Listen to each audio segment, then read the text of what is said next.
So first thing I want to dive into here is Brock Lesnar's free agency and the negotiations that could take place between the WWE, the UFC, Bellator, whoever else may be interested. Now, this is something that seems to happen a lot with Brock. Whenever his contract comes up with the WWE, he often doesn't renegotiate while he's still under contract with them.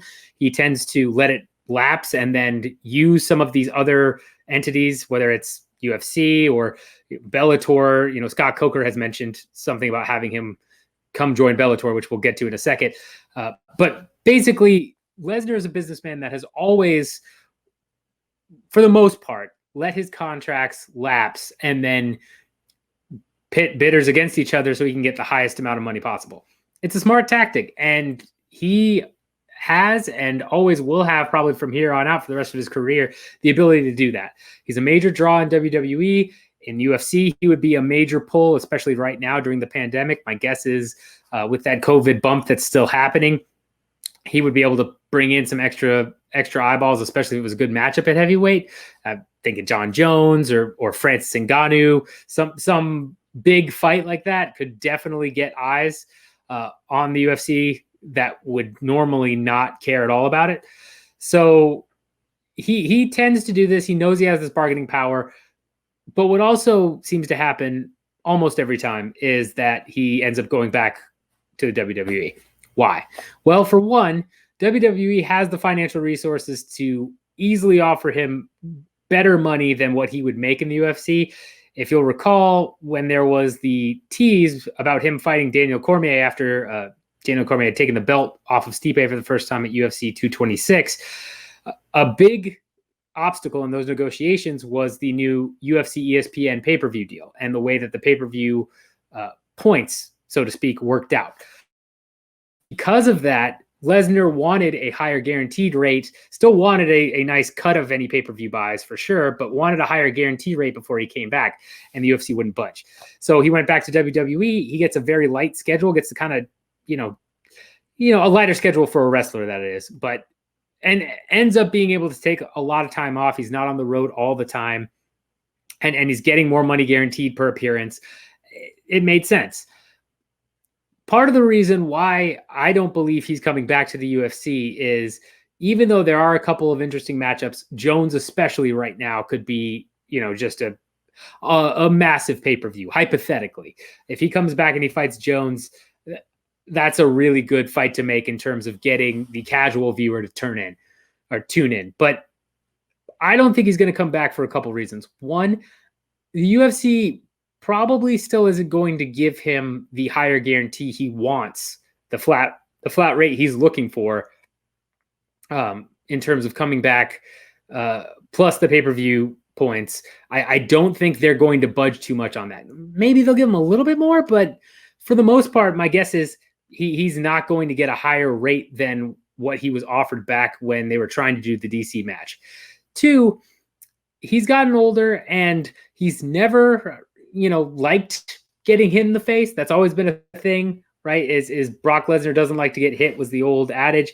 How much of that is true? Who knows? He did come back and he wrestled Mark Hunt. He got hit once or twice, but for the most part, just completely kept Hunt on the ground, was able to just stay there, do his work, came out with very little damage.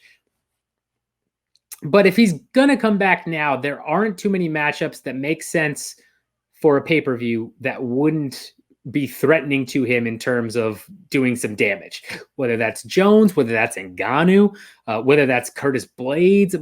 I mean, heavyweight is a much different place now than it was when they were talking about Lesnar versus DC back at 226. You still got Stipe there. You could do that match for the belt.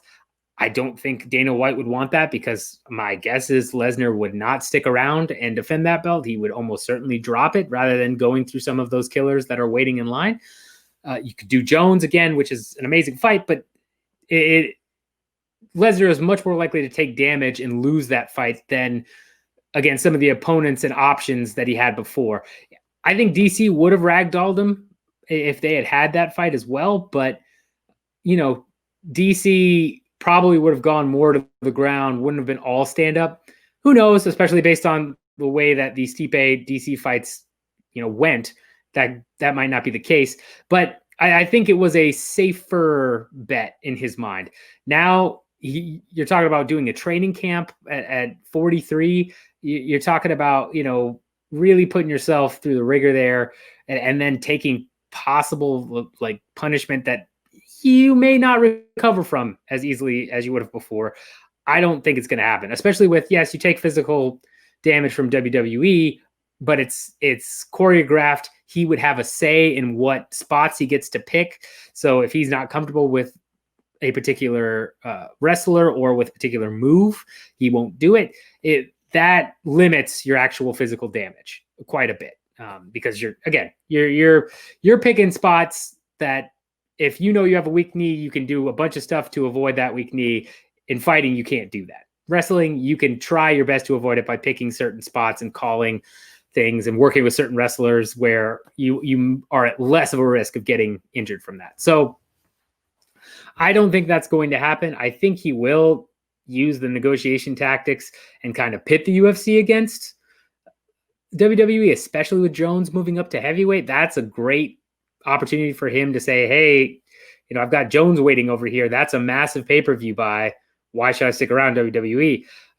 But I think ultimately he'll end up back in WWE or maybe in AEW. I don't know AEW's model well enough to know if that'll work. I know they come from, the Khan family, which owns the Jacksonville Jaguars and all of that.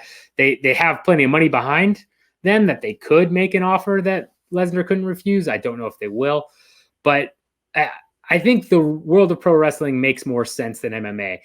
Scott Coker did entertain having Lesnar come and fight Fedor Emelianenko in Bellator, which would be a nostalgia fight for the ages, if there ever was one.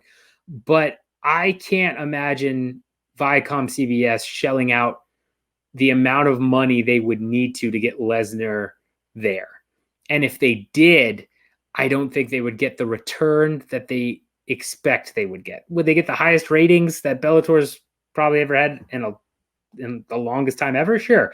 If they went pay-per-view, I think they could do decent with pay-per-view buys with Fedor versus Lesnar. I'd agree there, but it's not going to be as enticing as Jones, and it's not going to be at the same level. I just don't see it personally, especially with Lesnar's relationship with Dana White and McMahon. It could happen because he is a businessman through and through, but I don't think that's where it's going to go. Another effect we should talk about this briefly, though, is the fact that we're still talking about Brock Lesnar and wondering what he's going to do. Yes, I'm talking about it here, and I know some of you are saying, well, if you didn't bring it up, people wouldn't be talking about it. Yes, that's true to an extent, but I'm not the first one to bring it up. Obviously, media's been all over it. ESPN's been all over it. People have been asking, "Ooh, he's coming back," or he might come back. Yeah, it's the fact that so many eyes are drawn and care about what Brock Lesnar does in MMA when he hasn't technically won a fight in 10 years. He did beat Hunt, but then he popped for steroids. So, that was overturned. The fact, again, that we're bringing this up when he hasn't won a fight in 10 years, it really speaks to the superstar power and that effect. This is something that I imagine we will end up doing with Conor McGregor. He says he's retired right now. I don't think he's going to come back this year, maybe next year. We'll see. But my guess is whenever he wants to come back, even if he's older, even if he's, pushing 40, I think people are going to be like, whoa, McGregor says he might fight somebody. I think it's that same type of effect. When you hit a certain level of superstardom, it's always going to draw eyes. It's always going to keep the fans that love that nostalgia interested. And that's a lot of the casual viewers, right? That's a lot of the fans that maybe were watching, during the explosion of MMA when, wearing tap out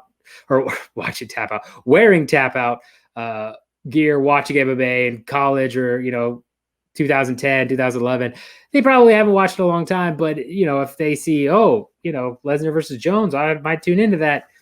That's probably the only way they're going to, for some of those fans, it's probably the only way they're going to tune in is for one of those names that they loved watching, 10 years ago. So we'll see what happens. I fully expect Lesnar, if I was betting money on it, I would fully expect Lesnar to go back to WWE or at least stay in the world of pro wrestling. But, you never know. Maybe Dana gives him an offer he can't refuse. Maybe Bellator pulls out all the stops to get that Emelianenko match going. They have Viacom and CBS have now merged. They have more money. They have the Showtime Sports. Technically Coco reports up to Dan Espinosa of Showtime Sports now. Maybe he believes that's an amazing fight. I don't know. We'll have to wait and see.